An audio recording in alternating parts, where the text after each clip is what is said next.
Xoş gördük, əziz dinləyicilər.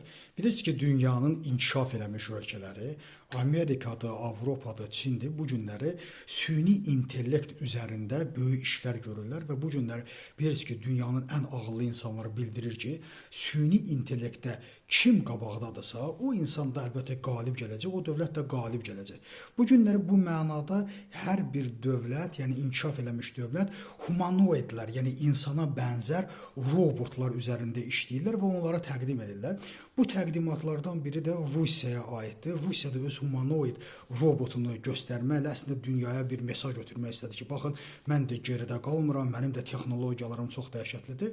Amma onun humanoid robotu ortaya çıxan kimi getdi və əsl rus alkaşı kimi 2 addımdan sonra şarappadan üzü üstə getdi və mundar oldu, belə deyək. Hətta o humanoid özü də biraz Putinə də bənzəyir.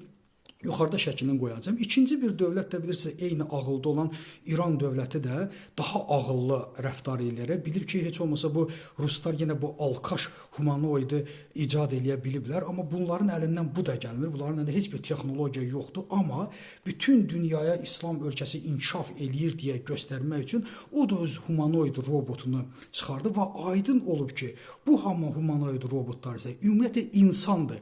İnsandır və robotu təqlid eləyir.